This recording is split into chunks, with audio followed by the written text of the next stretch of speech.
Hello, I'm Jim Townsend, and I'm director of the Carl Levin Center for Oversight and Democracy at Wayne State University Law School. It is my pleasure to welcome you to today's panel, where we will explore how legislative casework informs oversight and how lawmakers and their staffs can serve their constituents' needs and improve the functioning of government. Now, before I introduce our moderator for today's session, I want to say a word about the Levin Center for those who might be unfamiliar with our work.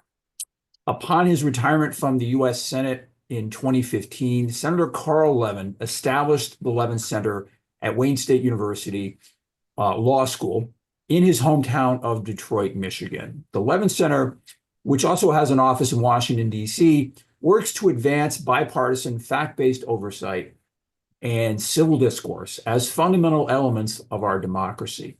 We pursue this mission through workshops and trainings on Capitol Hill and in legislatures across the country. We conduct research and scholarship, public education and commentary in the press and in the courts. We do this work certainly to honor and extend Carl Levin's contributions to our country, but we also seek to elevate the public's understanding of the fundamental importance of oversight and the fact-finding work that Congress does and state legislatures do to our democracy.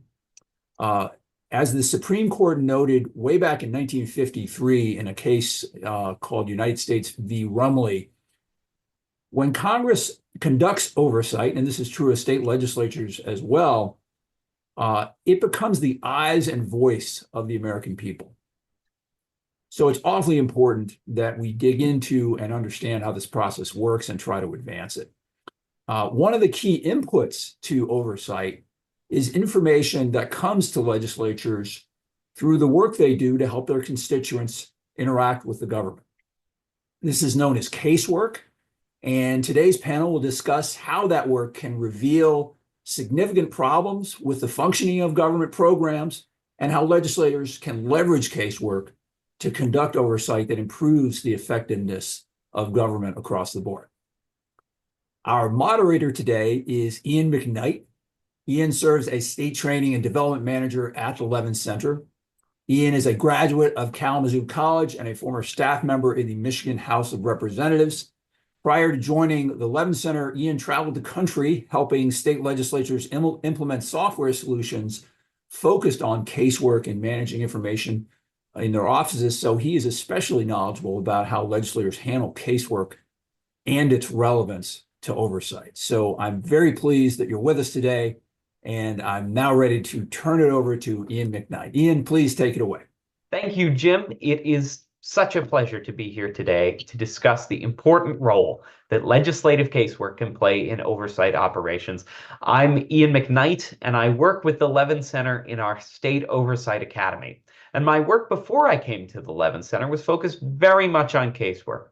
First, doing constituent service work in the Michigan House of Representatives, and then working with a vendor that does casework and constituent correspondence software for legislatures. Before we get rolling with our discussion, I want to turn things over briefly to Representative Gus Bilirakis, who received 2 Democracy Awards for Outstanding Achievement from the Congressional Management Foundation last year for his office's extraordinary work to tell us about the importance of constituent work. Hi, I'm Gus Bilirakis, and I represent a district in the Tampa Bay area and the Nature Coast of Florida, Congressional District 12. Folks, it's common sense, but we have to work really hard in our districts. Constituent service is number one. First of all, we have to have the best staff that have hearts to help their constituents. So they're public servants as well. They're our constituents, as far as I'm concerned. We're all one team, and we work together. Now, I make the final decisions, but I take a lot of input from my staff, a lot of experienced staff. My dad was in Congress for many years, and I watched him for many years. I also served in the legislature. Again, being present in your district is so very important. It'd be great to come home every weekend, and I do come home every weekend. I'm fortunate I don't have a long flight from DC to Florida. You have to have a presence in your district. And then you have to have a very good outreach person, at least one in the district. Have a great district director that's familiar with the community.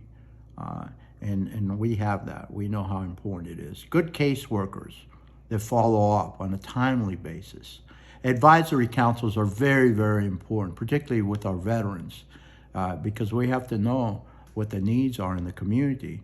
And you know, the casework is so important, and it's good for you to get involved in the casework if necessary, to make the calls to the different agencies, and then building relationships. Relationships are everything, locally, but also in DC.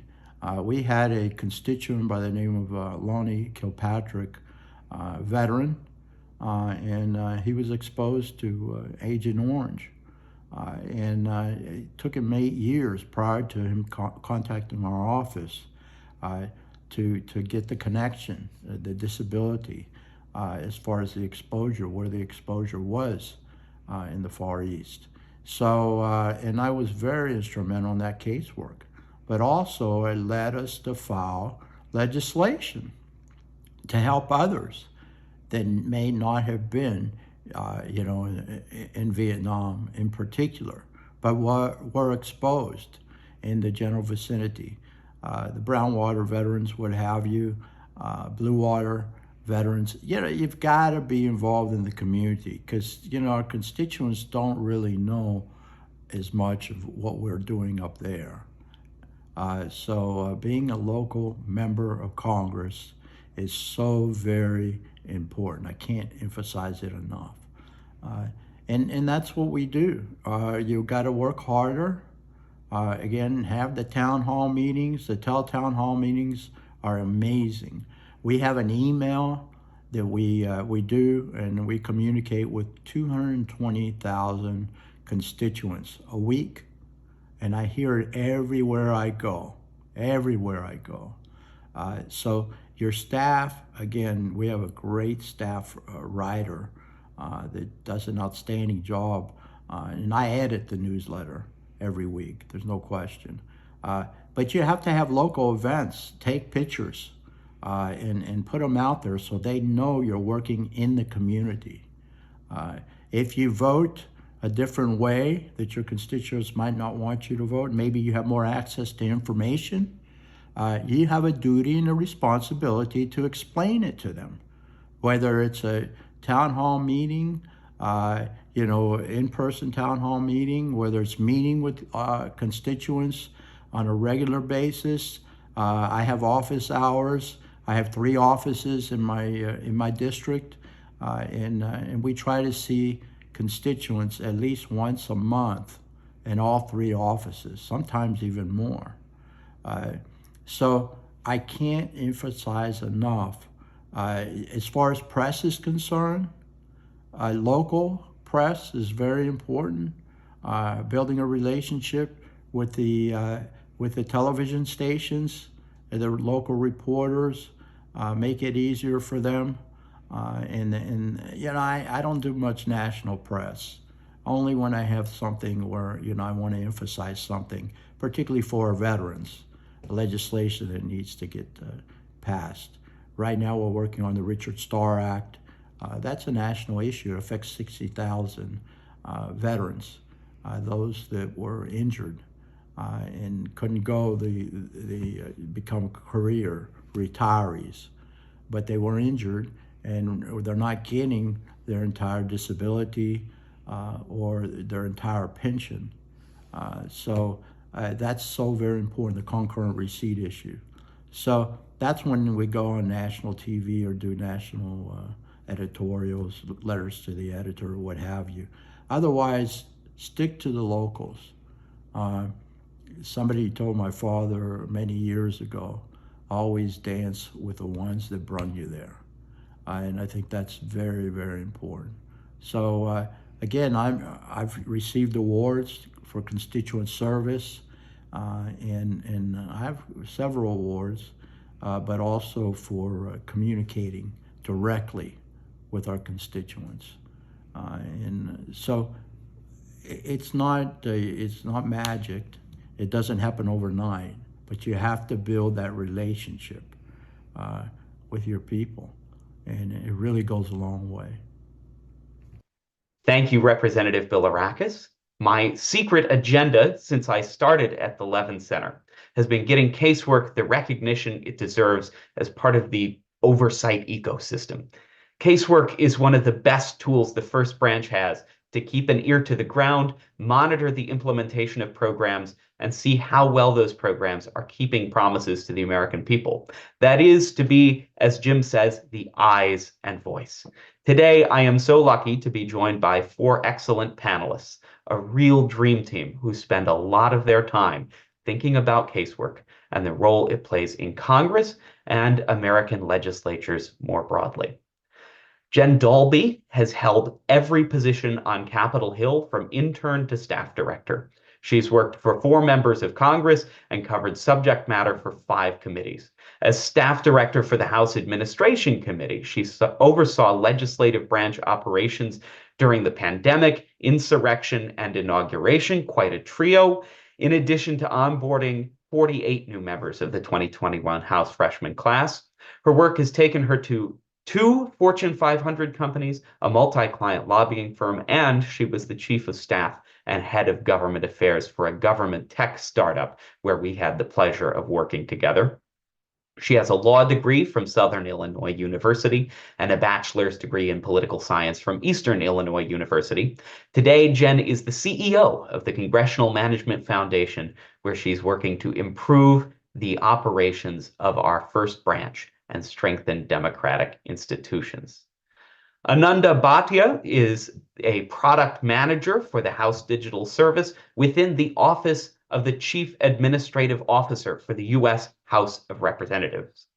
She started on Capitol Hill as a staff assistant and legislative correspondent doing constituent work for Representative Seth Moulton, and then worked with the Select Committee on Modernization of Congress. She's a proud graduate of the University of Kansas and, as you will soon learn, is on the cutting edge of some amazing work to make Congress work better for constituents.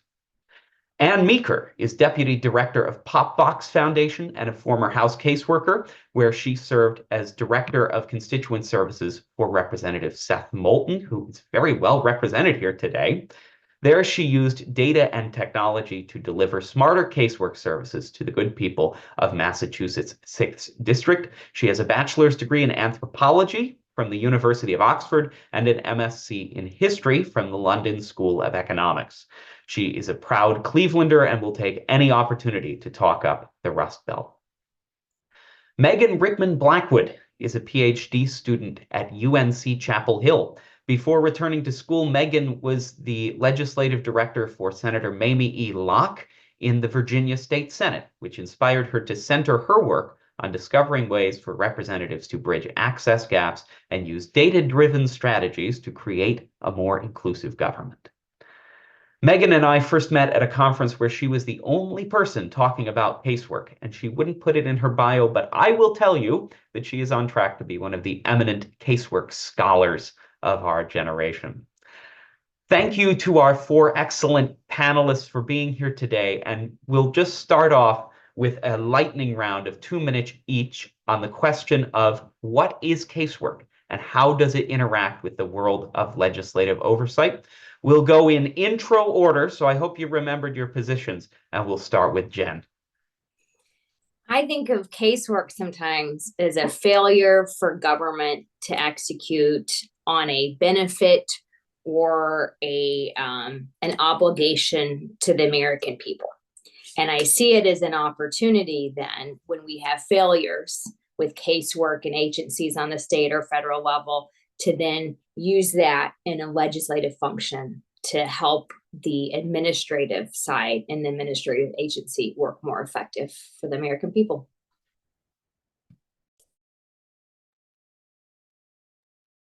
Yeah, I'll say casework is one of the most direct forms of communication that Congress has with constituents. And so it's therefore one of the best ways that we have to know how well the federal government is really working on behalf of the American people. So it allows lawmakers to understand on the ground the policy implementation, how it's working, and to potentially identify new problems that they might not have known about otherwise. I think I'm mostly just echoing my colleagues up here.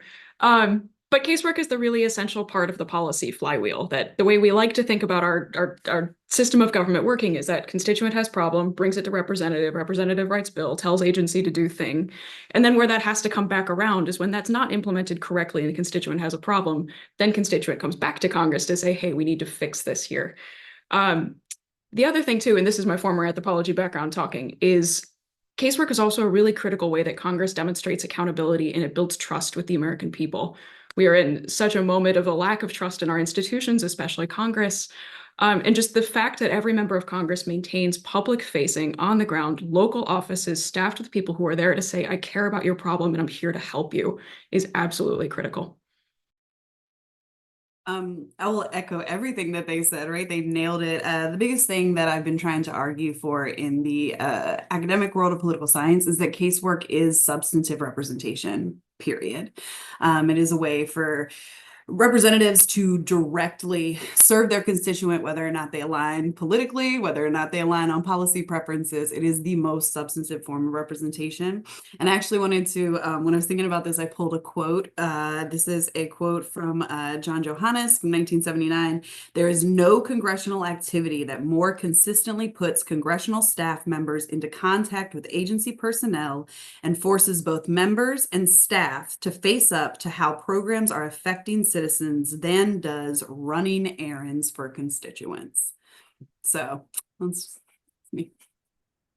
That's excellent. Well, we will, now that we're done with the lightning round, we can move the conversation around a little more freely, but I'll start with this.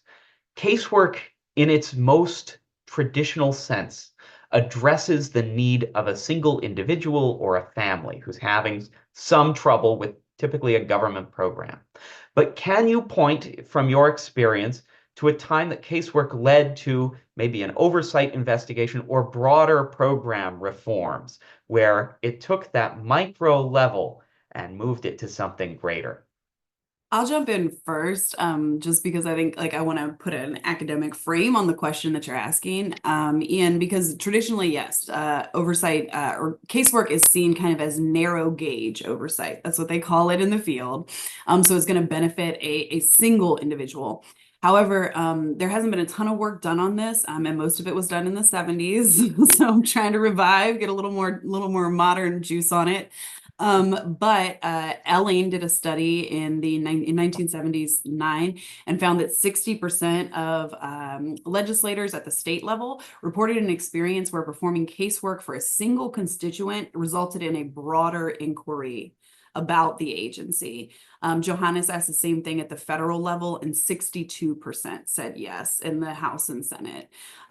So on an individual level for legislators, at the very least, in these studies, we're seeing that they recognize that it is and are using it that way. That I'll jump in unless anyone wants to cut in front of me, because as some friends on this panel know, I will take any excuse to talk about the Taxpayer Advocate Service. And I would just love to share that anecdote is where casework has really led to oversight. So the Taxpayer Advocate Service, for those who don't know, is this extra body within the IRS that's like the customer service ninja team within the IRS, and it came from casework. So in, I think it was the 80s, 90s, there was a period of just horrible IRS service. And so individual members of Congress were really hearing from their constituents about, you know, I'm not being treated fairly. I can't get an explanation for how I'm being treated this way. I can't come to an equitable solution here. So that led to the creation of this extra body within the IRS that actually works in parallel to how congressional casework works today. So many members of Congress will actually work directly with TASC to solve their IRS casework issues. But it's a locally focused team within the IRS that does what Congress does on some level. And I hope I'm propping Ananda up for a transition here, where they gather data on where are the issues that they're hearing from constituents about, and then they turn those issues into substantive recommendations every year in their annual report to Congress that says, here's what we're hearing from constituents, and here's where the legislative fixes need to happen to make this service work better. So that's one way where casework issues contributed to oversight that actually left a lasting mark on the institution that then continues to feed casework. Yeah, I know we're gonna get into some of this project that I'm working on later, but a lot of the recommendations we passed at the modernization committee, you know, we heard directly from casework experts, we heard directly from members and their staff and folks who work on constituent services every day, and some of the best representatives in Congress, you know, Representative Derek Kilmer had so many good examples of this, where bill ideas came from casework. And I think it's not something that every member is able to do, in part because there's so much casework that comes in, and it can be hard to parse through just the sheer amounts and figure out what are, you know, one-off issues and what are things that need bigger legislative fixes. But something that we're hoping to do with this project that I'll get into a little bit later is to help show some of these high-level trends and make it easier to sort through just the massive amounts of data that we have right now, but that is really unorganized and hard to sort through. I think I would just jump in here too, kind of similar to the taxpayer reference earlier. It was Congressman Boss in Southern Illinois kept hearing that a post office was not working well, and people kept saying, we're not getting our mail, and this is going on. And he heard from enough, and he goes, you know, he reaches out to the IG and other folks that oversee the post office and went over there. Huge problems in that post office that then were fixed. And it wasn't a bill, it wasn't a hearing, it was just individuals complaining and didn't have any check and balance, right? I'm sure a lot of people are going to feel like that going to the post office, trying to mail things they've always got. Somehow in December, there's only like one person that always works the post office on the most stressful days. But it took a member of Congress saying, I'm going to go visit this post office and I want to see what happens. And I still believe in the power of oversight. I think, unfortunately, we wait sometimes until an event, right? So think about the Secret Service, right? Attempted assassination attempt on the president. The head of the Secret Service has a terrible hearing before Congress.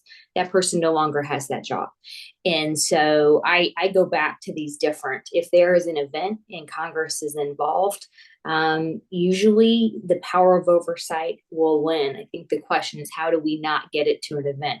And how do we hear kind of the whistle in the background and that quiet noise from constituents of like, something's going on here with this post office, or something's going on here with this local VA office. And how do we act on that when we start to get those signals? That's great. And I think you touched on a really important part of oversight, which is that the temptation so often, we'll go to states and I work on our state team, we'll visit state capitals and we'll run full day workshops where we talk about oversight.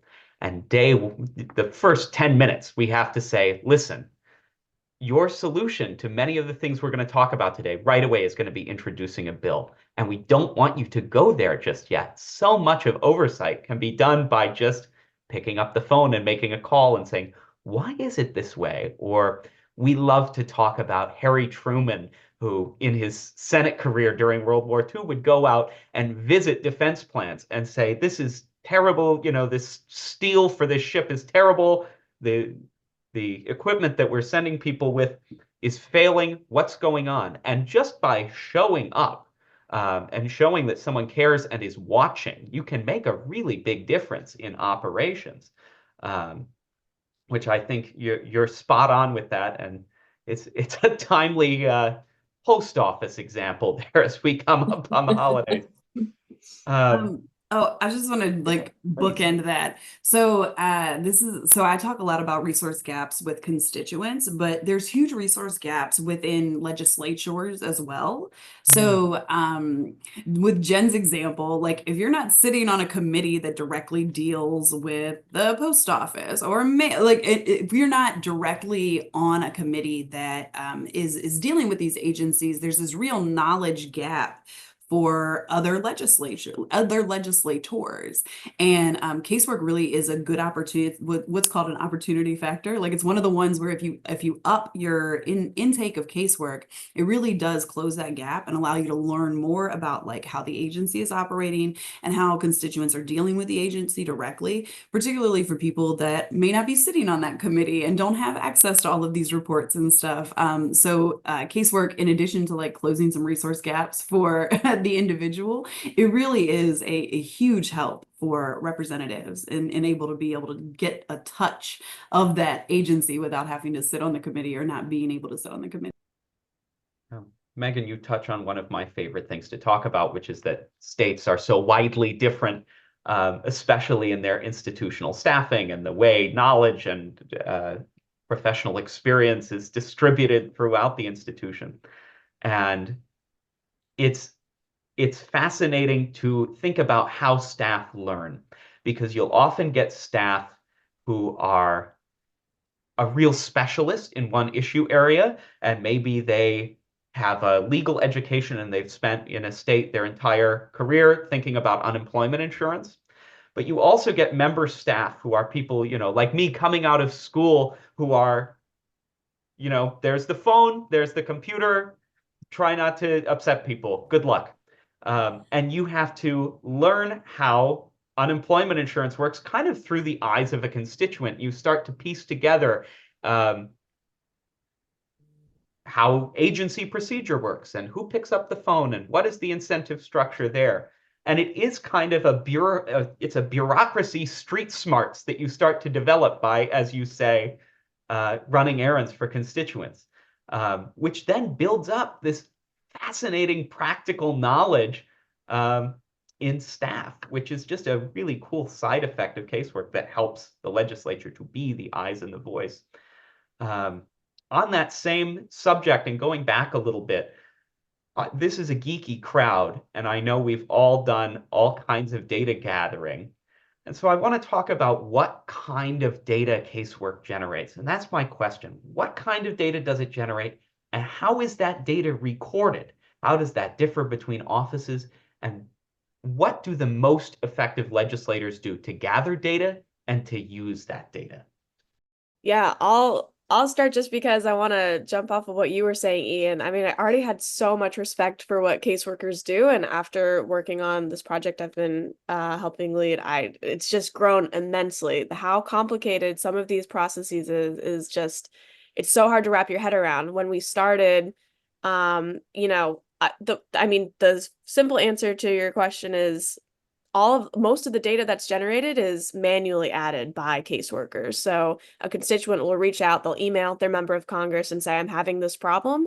And then caseworkers in a congressional office are the ones who are tagging that email and sorting it in their system to figure out, where does this go? What is this about? And so we thought it'd be fairly simple to say, okay, everyone is probably tagging each of their cases with like which agency, for example, would be handling this.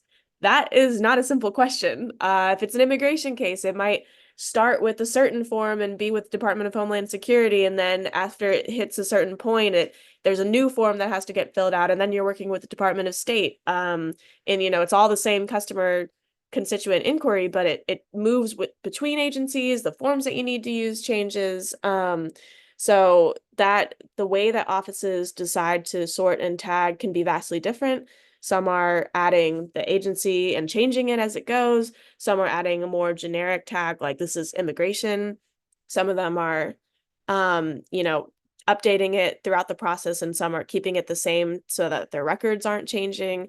It's very personal to the office, and it makes it more difficult if you're trying to see high-level trends and compare that data. The data is really all over the place. Yeah, I'd love to jump in.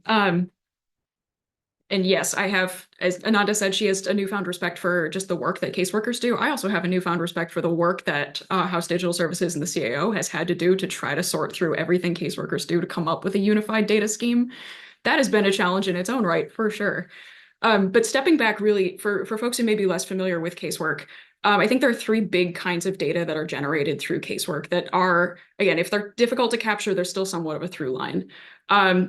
As Ananda said, the kind of three big things that I think about, and the way that we certainly captured casework data in my former office, was the agency, the program, and then the problem.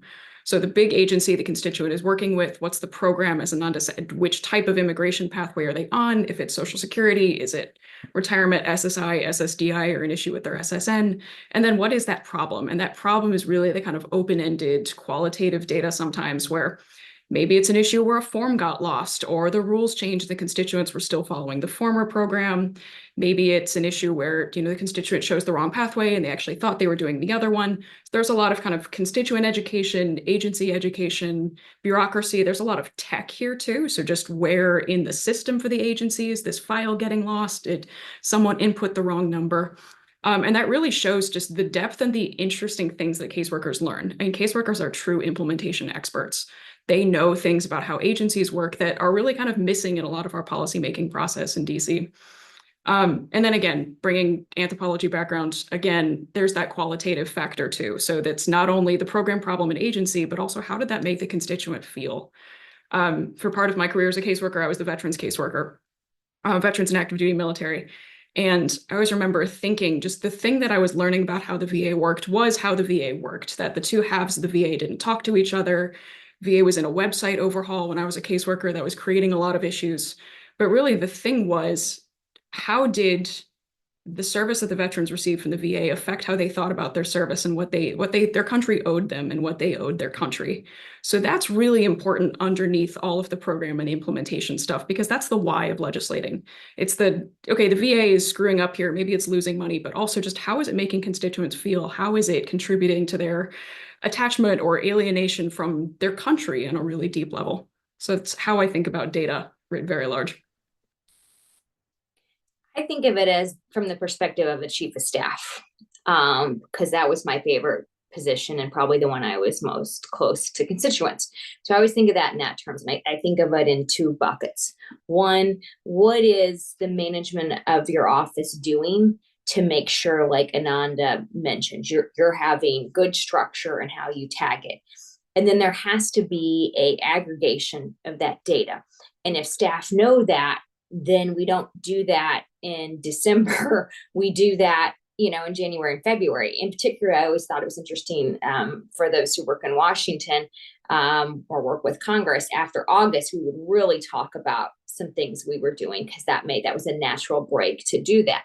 But, what are the numbers throughout the year of who was the agency that we had the most casework from? What did we do? What were our wins? Are you highlighting that every week anonymously or with permission? Hey, we helped Bob get his Veterans Affairs benefits today, and here's an example of what we do. So I think just in general, accepting the premise that data has to be aggregated and it has to be shared and used.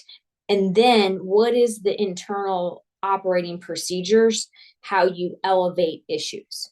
If it's a fairly egregious issue, how is that elevated quickly for then someone like the chief or the member to get a hold of the congressional affairs liaison within that agency, or for the member to start making phone calls?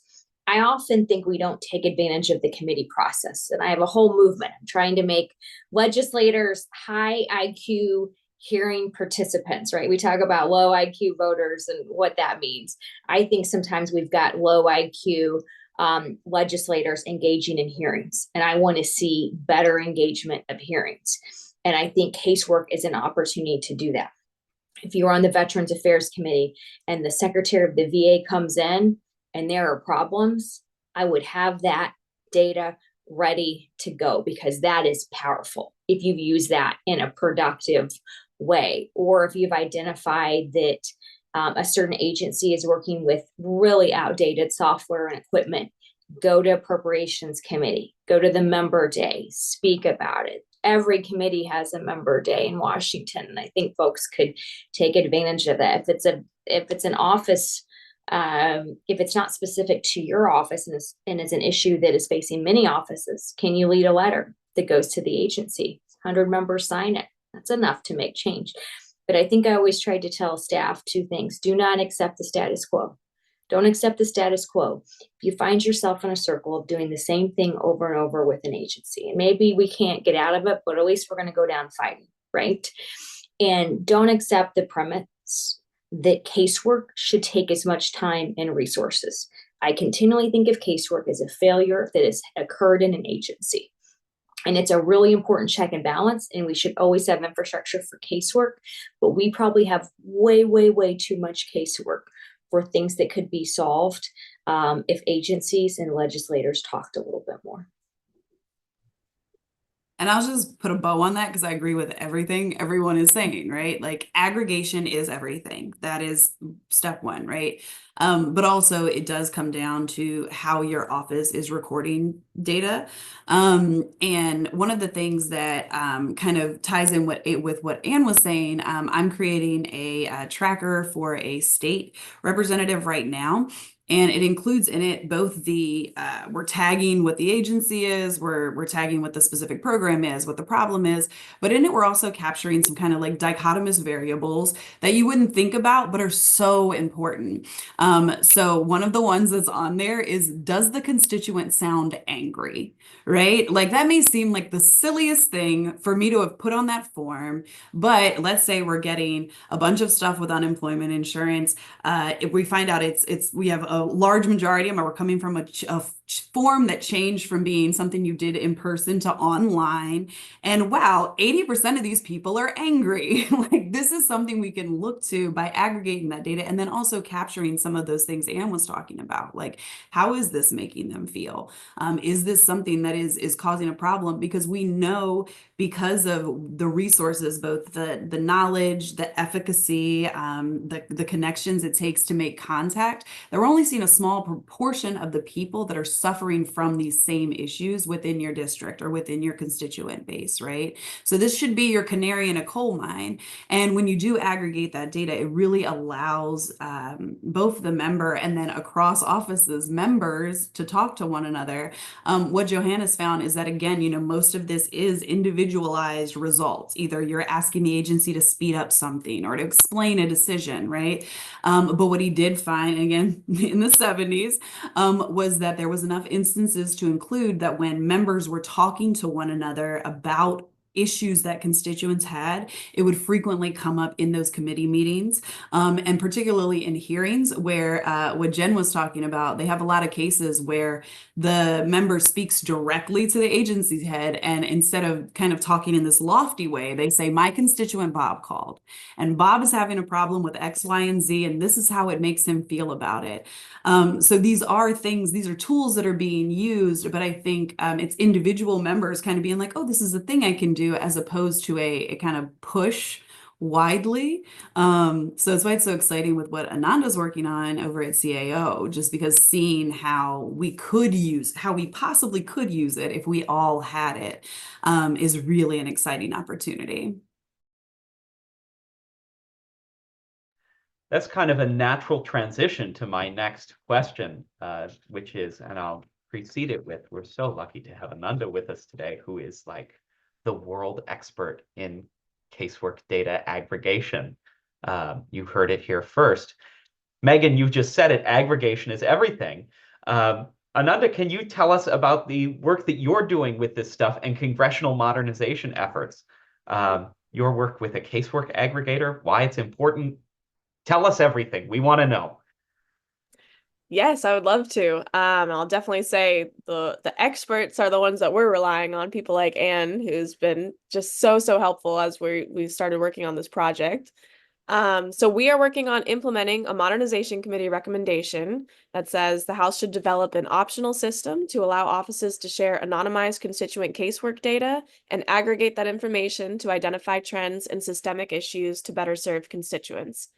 So the House Administration Modernization Subcommittee prioritized this recommendation for implementation. We got some funding approved by the Subcommittee on Ledge Branch Appropriations. So we've now started work on this at the CAO. We have an active working group with several different member offices, and we're relying on their data and their expertise to help build a dashboard that's hopefully going to help Congress understand national casework trends. So again, most offices have and put a lot of work into, finding the high level trends within their own office. They might put together a casework report, weekly, monthly, to show the member and leadership in their office of what are the different issues that are showing up in casework, where are the problems, have those trends changed over time, but we don't have a really good way of seeing that nationwide across casework in Congress. So in line with the intent of the original recommendation, we're hoping that the dashboard that we're working on will allow the House to view a wider landscape of constituent concerns, to better anticipate potential problem areas, and to identify issues that might need to be addressed through policy change or other federal intervention. It's a massive undertaking. Part of the issue I got into before is that every office tags their casework differently. So you can't just plug it into a dashboard and show these trends right away. You've got to spend a lot of work getting that data to a place where you can compare it apples to apples. But one of the really cool byproducts of this is, even though it's been a lot of work putting it together, just the resource itself of showing a taxonomy, a categorization. We've used Anne's model of, agency, program, and problem area, mapping all of that out. Just that resource on its own, the spreadsheet we've put together, I think is something that can be really helpful for congressional offices, both legislative staff, to understand how agencies work, because as we've talked about on this panel, that's a huge piece that's sometimes missing, is really understanding how casework moves through the process and how a lot of this policy implementation actually shows up in these agency processes. And then for new caseworkers, it's really hard to come and learn the really complicated procedures that every agency has and how they're all different. So we've got this big list we're working on of every single agency and all of the different subcategories of casework and descriptions for each one. And then others have been super helpful in putting that together. And after that is completely finished, we're hoping to move it into a place where we can feed in real casework data from congressional offices using that taxonomy to show these trends across the country. How cool is that? And even from like a state capacity, like government building cool systems standpoint, that is just such an amazing thing and something to be so proud of. I'm like patriotic just thinking about this. So that is fantastic. And Jen, you talked a little bit about using casework data in hearings, and how powerful is that to have data not just from an individual office, but to be able to pull together data from such a broader set of offices that is, I think, more valuable and more convincing when you have something with that geographic and range. And I think when you share that, right, it's the full circle. When you share that with your constituents, right, because we're always laying the groundwork for why members are doing what they're doing in Washington or their state legislators, and you're raising the knowledge of the average constituent. And so when you share, VA casework makes up 60% of the casework in our office, and then you introduce a bill to give more money to the VA or to make changes that all make sense and you're all consistent and folks understand why you're doing that, right? Because as long as you're not sharing personal data, the aggregate data, I really encourage folks to share that publicly with your district and to talk about it. Great. Now, Megan, I wonder if we might backtrack a little bit. Could you share your observations on the state of casework in the states? I know you've worked with a couple of different states and a few offices. How does it differ from Congress in terms of procedures and resources and outcomes? In every possible way, to be honest. So the states, there's a huge, again, it's kind of that resource gap we were talking about before with whether or not you're on a committee, right? Times that by 50, and then varying levels of professionalization, varying levels of staff capacity. For example, in one state I'm working, they're a citizen legislature, right? But they do have a full-time staff member provided by the state the entire year. Another state that I am working with, their staffer works with them from January till the end of session. So they do not have staff to help them with casework. As far as record keeping, there are literally still people that keep it on like Post-it notes on the desk, particularly if it's the representative doing all of the work themselves, from intake to processing to like reporting out. A lot of times they're keeping that either on a personal just kind of spreadsheet, Google Doc, or on notes in their desk. It is a really challenging, I think across offices on the federal level, there's their own challenges, right? Like what constitutes a case? Is it when someone calls? Is it once I've made contact with a federal agency? So there's issues there as well.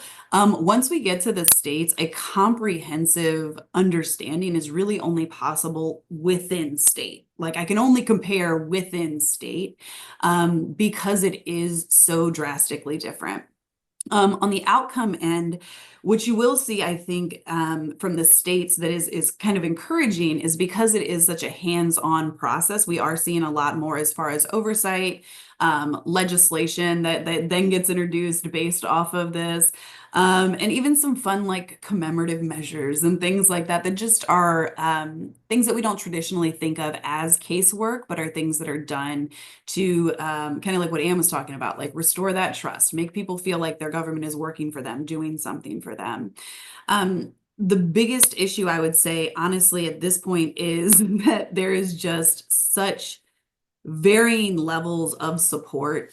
If you don't have any staff at all, it's very hard to come up with a coherent system that works the same way every time. It's hard for constituents to be able to get in touch and know whether or not things are, and kind of check in to see how things are happening. And then also, I think one of the larger pieces for me is, again, kind of like that aggregation. There's no way to be able to kind of check unless they're running it in their own head. That's kind of where my whole thing with the aggregator at the state level started, was working with Delegate Sam Russell in Virginia. And this was kind of his brainchild, being like, okay, I've heard a bunch about this. I'm doing these all myself, right? So in his head, he knows what's going on. When we get fractured and we have offices, there's a lot of times where the people in DC don't know what's going on in the home office. So there's benefits and drawbacks. The benefits are born out of necessity. It is not something that's like, oh, you guys should be doing it this way. It is just born out of one person holding all of that inside their head and trying to figure it out. The system that I'm working on right now with a legislator in Nebraska is something that I do hope to be able to make available to people. And in lieu of that, and before that, for anyone that's in a state office watching this, a Google form will save your life. Just constituent name, agency issue, notes on the thing. It doesn't even have to be super intense. Just start gathering that information. And it's really, it quickly becomes really, really useful when you can, even if it was just area, right? Like if we're just doing like healthcare, income or unemployment insurance, education, if we just had like 5 categories, at the end of the month, you can look and say, okay, well, 40% of my time was spent up on unemployment insurance this month. Maybe that's something I should look into and see what these problems are. Even the slightest amount of tracking and aggregation will get you so far. So please, please, please start tracking your stuff somewhere. Well, that brings me to our next question here, and we have a lot of people here who think about casework processes. Every office does casework. I have written down a little differently. I think every office does casework very differently based on our discussion today, but it's historically the common factor is that it's a very resource-intensive operation. Does it have to be that way? Is there a better option? What are leading offices doing? And what do we lose when we do old school casework with faxes and sticky notes? And I might look to Anne and Jen first on this one. I have a lot of thoughts on this, having worked for a tech company and not with any specific recommendations. But one of the themes I've said too is that government needs to work like the private sector.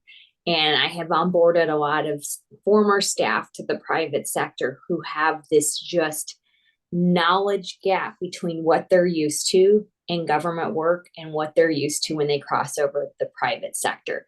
And that shouldn't be the case. And we really have to evolve beyond the spreadsheet. And that although what we do is very unique, other private sector entities have similar challenges, and there is technology that we can use and we must. And I find that right when you're in a remote office, you sometimes are hesitant to adopting technology. So that's one of the things I've really encouraged people to do too, is take that leap and take that step and all learn it together, or learn it as a delegation, or learn it regionally so you can help each other. But we cannot continue to devote the manpower we do to issues like this when there is resources available. It does not pass muster with the American people. And I believe there are such sharp people that work in the first branches in the state and federal level. And I know that we can do better. Yeah, absolutely.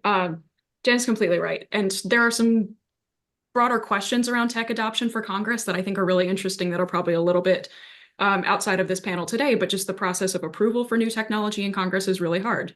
And that's definitely something that prevents some of that tech adoption, especially out at the district level.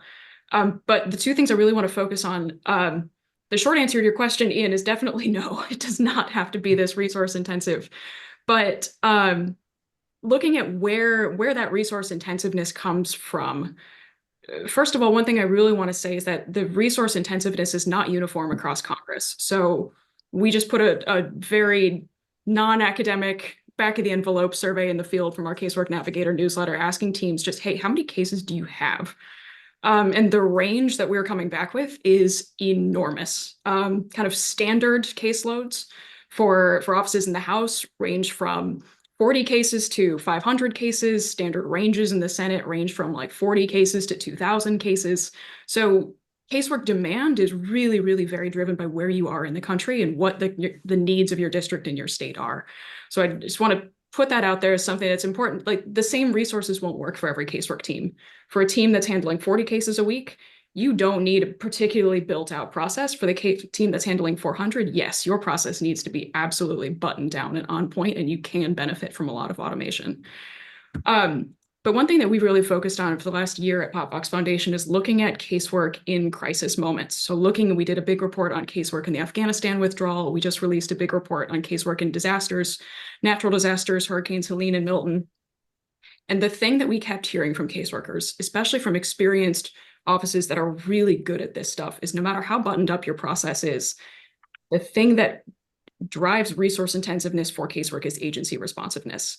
And Jen, you definitely alluded to this and talking about how casework is really driven by the legislative branch and the executive branch not talking to each other. So I think what's going to be critical, and what I hope actually the next few years are an opportunity for, is Congress to really look critically at the response it's getting from agencies and say, what do agencies need that would let them be more responsive to us on casework? In the Afghanistan withdrawal, the State Department's after action report noted that there wasn't a CRM, like there just wasn't a system that State Department was using to track congressionals in this really chaotic moment.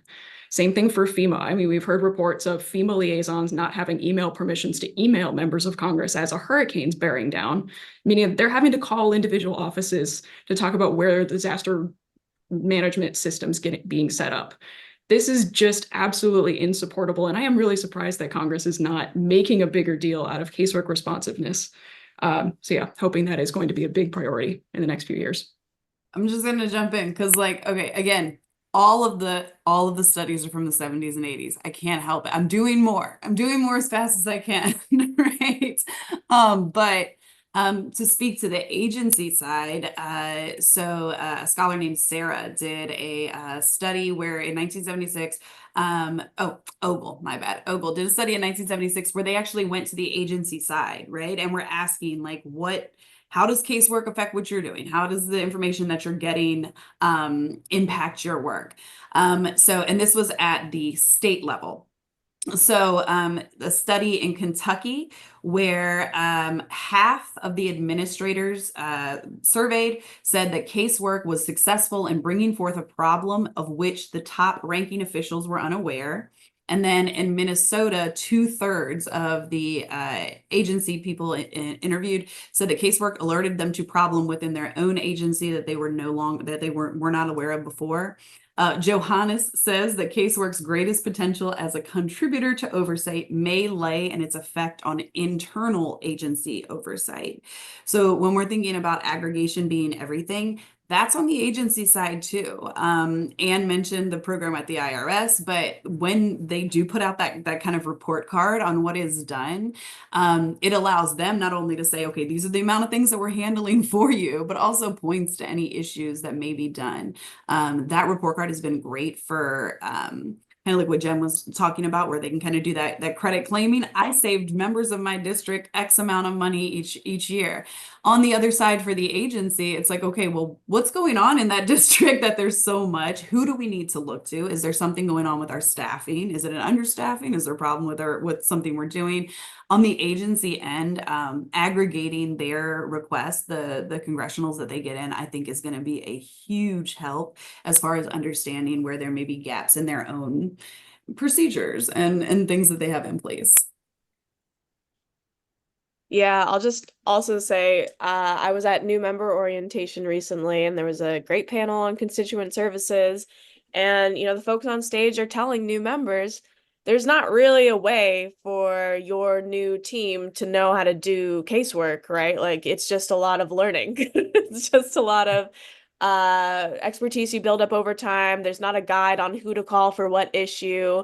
Like, you just kind of learn as you go. And that's another thing that I'm really hoping that things like this project can help out a lot with, just having a starting point of, here's like the top 50 most common issues that constituents reach out about for that are veterans related issues, and like the normal process for each of them.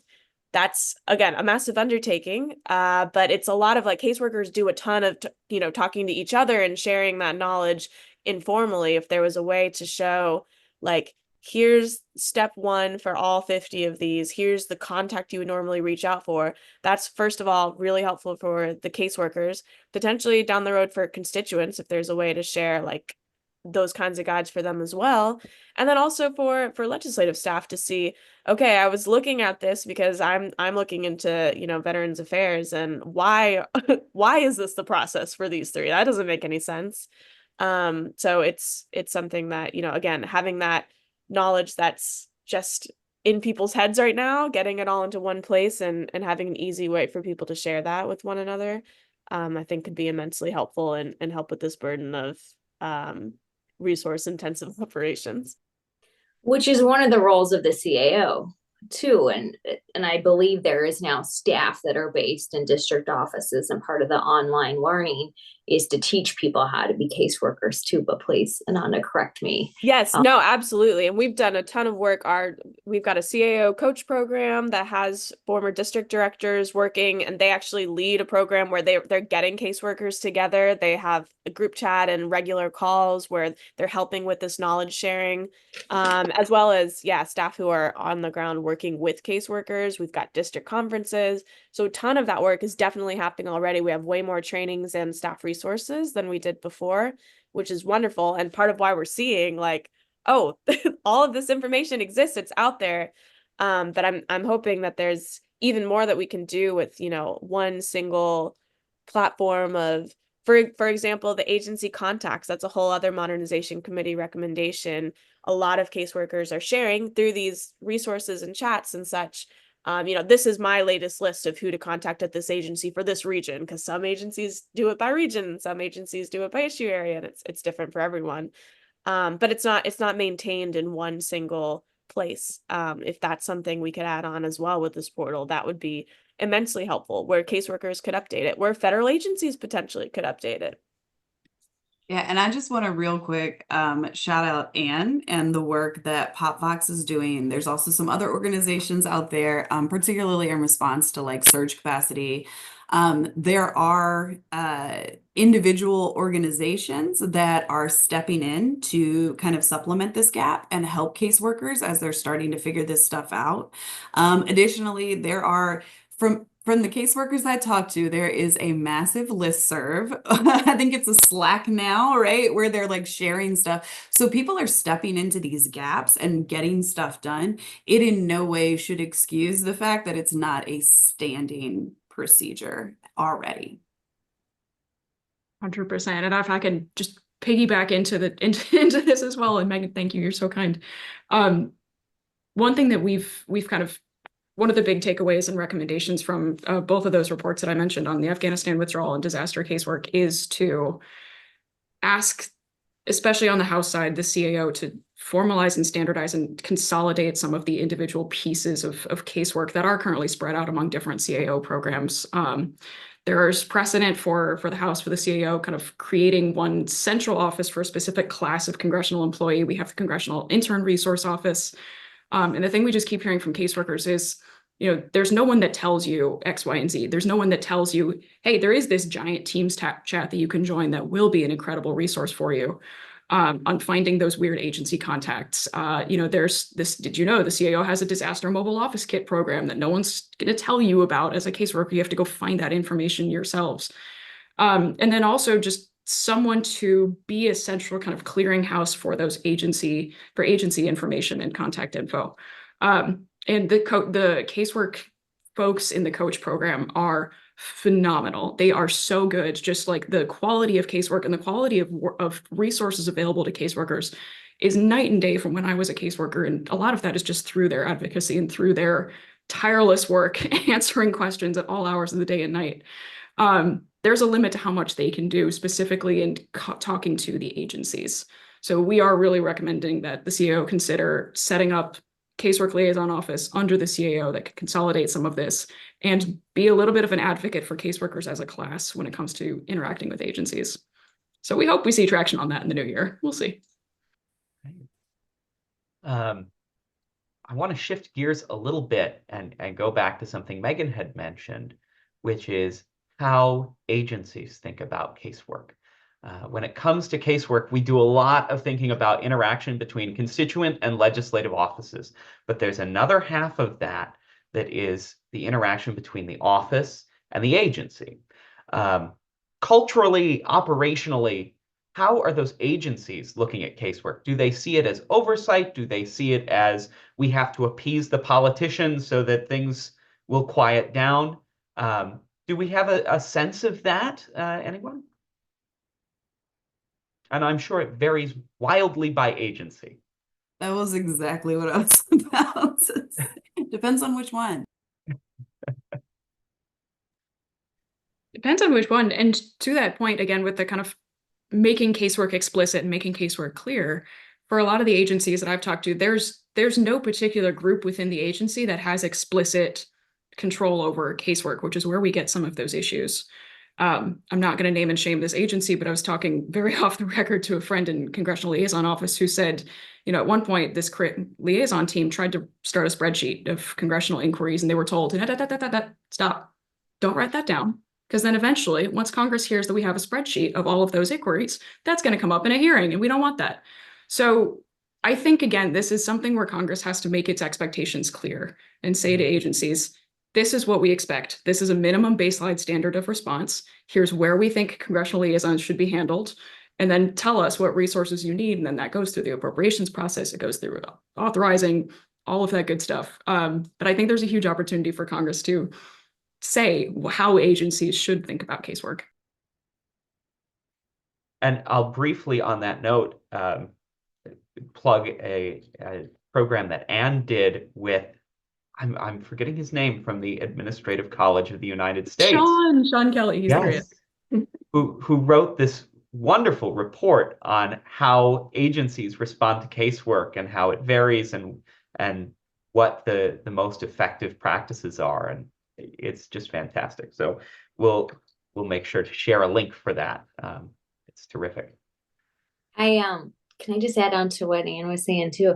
Please. I love expectations and metrics. I say that all the time, right? Expectations and metrics. If we go back to sometimes why we're frustrated with the adoption of new technology within governments and the House and the Senate particularly, it's because we probably have the wrong metrics, because the metric can't be safety in itself. Yes, that is a expectation that you log on every day and the network is up and going. But you have to keep the network safe and adopt new technology. And the same applies with agencies too. What is the metric for how quickly you resolve casework? What is the basis for the casework? All those different things. And it's the you mentioned, it's appropriate for Congress to not just ask for lengthy reports they're not going to read, but to really spend that time and have a more engaging process where we have expectations and metrics, and then we hold people accountable for those. Let's see. I'm shifting gears again. Megan, our team is so impressed with some of the work you've done on what you're calling proactive casework theory. Could you tell us a little bit more about what your work is and what you're finding about casework generally and the relationship between casework, oversight, and the American people? Yeah, happy to do so. I'm out evangelizing about proactive casework every chance I get, so on board. So I've developed what's called proactive casework theory. And again, it's all about viewing casework as representation and understanding the reality of who participates in what they call particularized contact, which is like where you're reaching out to your member and asking for help with casework. So we know that the SES, like your social economic status, really correlates to your political participation. We know education, income, all of these things lay over that.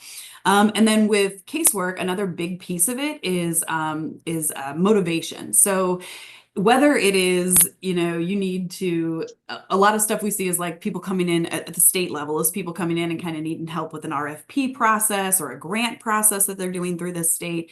That's high level. And it's very motivating if that's like all of the money that's going to like fund your nonprofit or your business that year, right? But also we see people that this is literally whether or not they can feed their family, whether or not they can get their medicine that month, right? So motivation in these cases is usually really, really high. And you need to kind of have this cross section of the right amount of knowledge and trust in the government, that the government's going to help you if you reach out to them, trust in yourself that you've got like the skills needed to get on the phone with this person and ask for help. And then you've got to be motivated enough. And what we're typically seeing is that people are not, you're missing about 60% of the people in your district that need services by just waiting for people to come to you. So with proactive casework theory, again, partnering with Delegate Sam Rasul in Virginia for that first run, instead of waiting for people to call the office and say, I have a problem with this, they use their same volunteer structure that they use for campaigning and the same system where instead of just doing like Democrat, leans Democrat, independent, they click all the buttons and they generates a list of constituents in their district. And the way the system works, it's basically just pulling numbers at random. And you use your volunteers to call members of your district and just ask, you check in, you say, how are you doing? Are you having any trouble with the government or government agencies? If so, how can we help? Now, remembering at the state level, right, this is something that casework does get used, but not very frequently, if we're being 100% honest. Moving from reactive to proactive, we were able to increase the amount of people that had contact with the member about 1,700%, which is, big, crazy number, but makes sense. We're calling them. The important number here is that during that proactive period, we were able to increase the proportion of cases that represented marginalized people by 25%. And it makes sense, right? Like we think about all of that checklist you need to be able to call in and ask for help. It's usually going to be people that are very underrepresented in those kind of participation markers that need the most help, but aren't able or aren't resourced enough to be able to make that call. And what I think is so important about doing this proactively is that particularly at the state level where we're not seeing, Ann said it's anywhere from like 200 to 4,000 at the federal level. Sometimes people have 3 or 4 cases a month at the state level, right? So reaching out to people, the biggest thing that I'm trying to push here is, of course, we want people to have the services that are provided for them. We want the government to be working the way it is. But I think one of the biggest pieces with the proactive theory is really addressing some intangibles that are really affecting our political climate today, right? A lot of people don't trust the government. One of the things we had in our proactive calls is somebody immediately would be, well, I didn't vote for him, blah, blah, blah. And they'd be like, okay, well, wait, we're not asking about that. And by the end of the call, they're like, oh, he's a pretty good dude. I'd never vote for him, but he's a pretty good dude, right? It's a lot easier to trust that your government is working for you when someone's calling and checking in. And Jen mentioned it earlier when she was kind of talking about the private sector, but something that I'm really trying to get people to wrap their head around, particularly in academia, is that we spend a lot of time focusing on the first part of the word, constituent service, and not enough time spending on the back part, right? It is service to your constituents. And there are private businesses that do this every day. There are businesses that have lost the public trust and somehow they built it back and we're still buying that product, right? How did they do that? Let's look into how they did that. How can we restore trust? And one of the biggest ways is personal contact and particularized benefits. Are you talking to me directly? And then how are you helping me directly? And even when we weren't able, like a lot of the times with the proactive calls, people don't need anything, but just making that touch and letting them know, not only is this something that's provided for you, which is education for a ton of people, because a lot of people don't even know. The two most frequent types of cases that I hear from people is one is the frequent flyer, and that's our high SES, high income. They're going to call about everything. Don't need a lot of motivation to call. It can be graffiti on the stop sign in their neighborhood, and they want their congressperson to get out there and get it fixed immediately. Then we have what's called Hail Marys. And these are people that 90% of the time don't even know you can do anything to help, but they're out of resources. They have called everybody at the agency. They have reached out to as many people as they can. They do not know what else to do. And they are literally just calling the person that is like in charge of them, who is elected, who is supposed to be my help, right?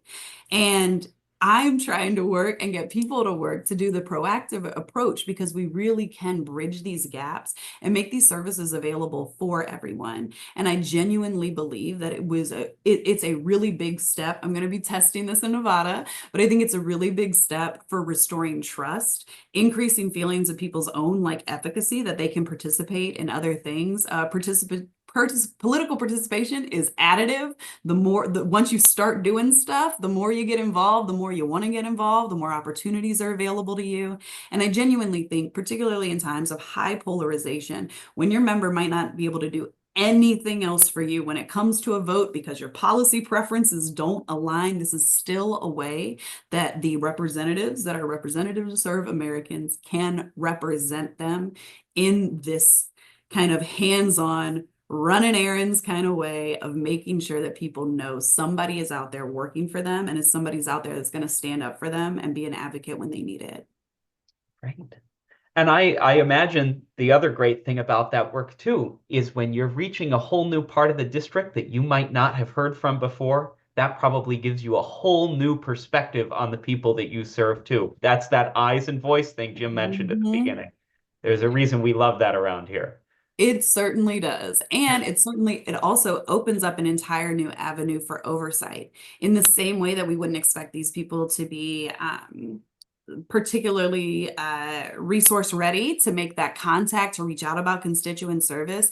All of those same markers are telling us that they're not going to call and say, I feel this way about this bill, or I feel this way about this action that this agency took, or the way they're implementing a policy, right? Like these are the same gaps that we're seeing in all these other forms of participation in politics. And by making that first move, you're opening up an entire new window into your district and getting to know your district. And it doesn't stop at just the person. We had calls from people that were like, hey, you called my aunt and she said, you've been dealing with this issue with social services. You should call the office. They're going to help you.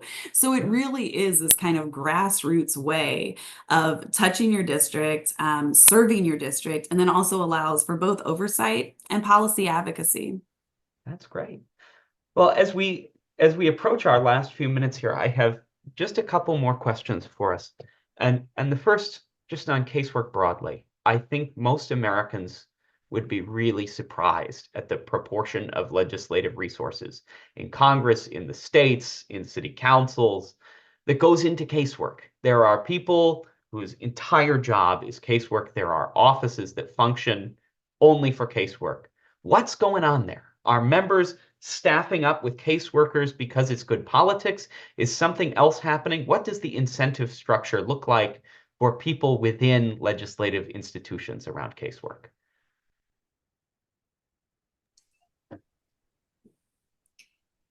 Ian, it's go Go for ahead. it, Jen. What I just talked about, PopVox had an amazing podcast series for new members and staff, and I spoke on the budget one. And I think Aubrey and Taylor asked what was the piece of advice I had about spending and budgets. And I said, do not give back your money and do one press release and think that somehow you've accomplished something, because you're preying on the low IQ of political knowledge of your constituents when you do that. And the money we spend on the first branch is a hell of a deal. And if you think about the oversight, so the comparison of what we spend on the first branch versus what we spend on the second in agencies is night and day. And I tell you, if we spent more on the first branch, we'd be spending less on the second. And this idea that somehow you are going to balance the budget and that you are a fiscal conservative because you're not funding your first branch is a bunch of hooey. And I hope constituents reject that. And I hope they demand adequate staff within legislative offices. I was shocked when I had a job that I did a lot of work in the states at the lack of staffing of individual legislators and the processes and equipment and the overlap between the campaign and official. And it's actually one thing DC does really good. All of those processes need to be set up, and it's really unacceptable to not have staff at a state level that's handling constituent casework. And the fiscally sound approach would be that we increase the funding of the first branch to oversee and have a check and balance on the second. Let me just say that I would be first in line for the CMF, the money we spend on the first branch is a hell of a deal t-shirt. So. See, Ian, you're giving me all kinds of ideas. Every day. I love it. Plus, I pre-order a t-shirt. Go ahead, Ian. You were next in queue. No, go. I'm going to jump in quickly just to applaud everything that Jen just said. And say, into your question about just what do members get out of doing casework, I think we've touched on a bunch of things here. The two things I just want to really emphasize are, the first is that casework is a historical tradition in our legislature. I am 100% unqualified to really get into the details here, but I will say the Senate Associate Historian Daniel Holt has an incredible paper that I keep yelling at him to publish so that I can cite it everywhere about the history of casework in the Senate, and it is incredible. It has been part of the duties of a representative in the US since the US was founded, and those representative duties have really changed. We have affected how casework looks and the expectations that constituents have of their members through laws, through Supreme Court decisions. Like this is one of those, like, no one designed this, but here we are. Like the face of casework today is decisions went into making it the way it is. And so decisions can go into making it into something different as well. But I do just want to say it's also a historical tradition that constituents expect this because their parents may have asked for something, their grandparents may have asked for something, that we build those traditions and those expectations slowly. But as far as where are we in the incentives that members have for doing casework today too, I think the thing that really characterizes casework today, and this ties back into Megan's work, and also to an incredible report from CMF in the pandemic on communications and the future of communications with Congress. Congress fills a gap that doesn't exist anywhere else right now, that no one else can fill. And that is being a central point of contact for all of the agencies back into the districts. In the pandemic, there is no single person that's pulling together all of the information from FEMA and SBA and unemployment and the VA to say, this is what's happening and this is what's available to you. So Congress does that. It steps into that gap and it fills that role. I think talking to caseworkers, that's the thing that I really hear is, well, I want to do this because constituents are coming to me. As Megan said, this is the Hail Mary, and there's nowhere else I can send them. There's no one else that can do what I can do with the authority and the full weight of the first branch behind me. So there is definitely an electoral benefit. There's the benefit of building trust and saying, I'm your representative and you should vote for me again because I did a great job for you. But there's also just kind of the public serviceness of it to say, this is something that has to happen and I'm the one that can do it. Yeah, I wanted to touch on the electoral benefit really quickly, just because one of the things you see a lot is either scholars hypothesizing or practitioners bemoaning the fact that casework takes away from like other legislative duties or other electoral duties. And that's just not the case. We have found there was a study done, I believe in 2006, that said that even for people that are of the opposing party, just being informed, not even they did it for you, but just being informed of the of a senator doing casework. So saying like they help people, it was a short little vignette. It was like they help people file their Veterans Affairs claim. Did you know your senator did this, right?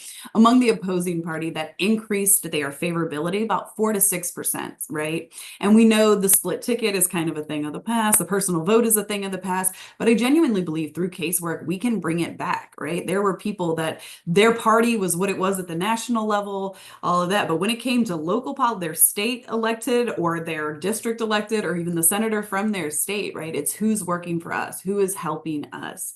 And they call it what is called credit claiming, right? But I hope you're doing it for just because you want to help and you want to serve people. But if you're doing it for credit claiming, it works, right? Constituents buy in and understand that this is something that's going to help everybody, right? This is a good, it's a good strategy to get people on your side. We want you to do it for all the right reasons, but if that's the only reason you do it and you still do it, I'm very happy. Right. Yeah, I'll just say it's really hard to pass something into law. That's the first thing people think of what is a member of Congress doing, right? It's the most direct way you can directly help constituents in your district. If you want to do something that people can see the impact on their lives, casework is an easy way that you can help them. Right. Well, I think we'll do one more lightning round to close us out. And it's a compound question here. To what extent should we view casework as a generator of legislative oversight? And how do we improve the links between the two? We're going to do that intro order again. So we'll start with Jen. Almost every bill I had as a chief came from a constituent issue. It might not have been casework, but I would say it's in that vein. It was a constituent issue, whether it was funding for pediatric cancer. Was it the way military handled deaths of service members and accidents? Whether it was a Veterans Affairs and healthcare issue, almost all of them came from a constituent that had a problem, from someone we visited, or from a working group of folks that were part of an education task force or educator task force, labor task force, farm task force, you name it. Yeah, I'll say, in my role as the CAO, we're just trying to build this tool and empower members and staff to do with that info what they want and what they think is the most useful. Personally, something I think would be immensely helpful for improving the links is just having more avenues and normalizing more informal conversations between congressional staff and federal agency staff. I wish there were more opportunities for example, if staff in a member office do identify an issue from this new tool when it comes out, and they're thinking about policy changes, being able to reach out to that agency and say, hey, what would this look like on your end? What are the implementation, maybe different implications we might not have thought of or unintended consequences, and just opening up that dialogue, or saying, hey, we're seeing this problem. Do you have any insight on your end into why that might be happening?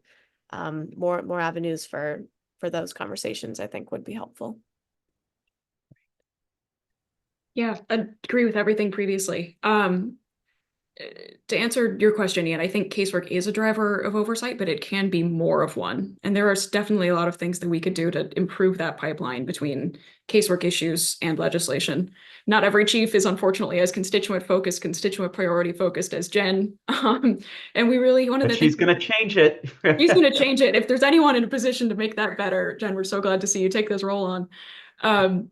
One of the things that I keep hearing from caseworkers is just the disconnect between district and DC in so many offices, that a lot of the kind of policy-making teams in DC see the caseworkers as, well, your job is to stay out in the district and just keep the constituents quiet, instead of really recognizing and valuing the professionalism of those staff and the depth of their insight into that implementation.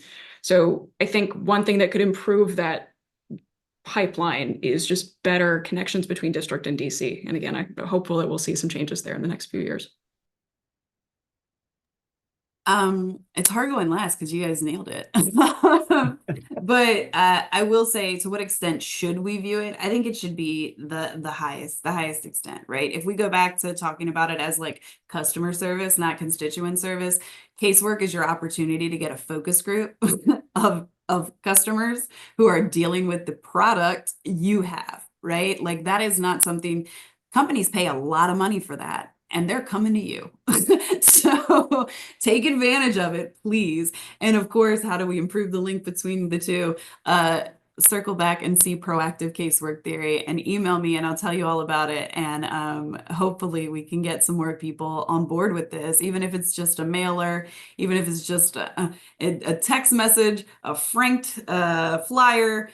Get this information in front of people so they know that they can come to you, and then you will in turn be providing yourself with a invaluable resource to understand how legislation is actually affecting people's lives.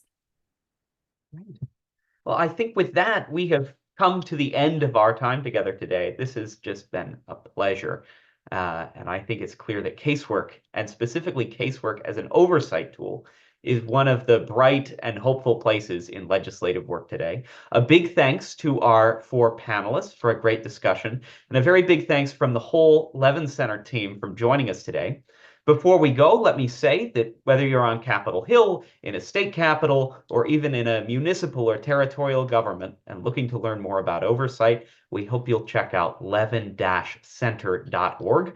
We also run oversight boot camps on Capitol Hill and trainings for other levels of government as well. You too can join the growing ranks of legislators and staff across the country who have benefited from Levin Center expertise for professional development, committee training, ongoing advice, and a whole lot more. If you study oversight, you can also visit our website for more information on awards, fellowships, symposia, listservs, and the list goes on.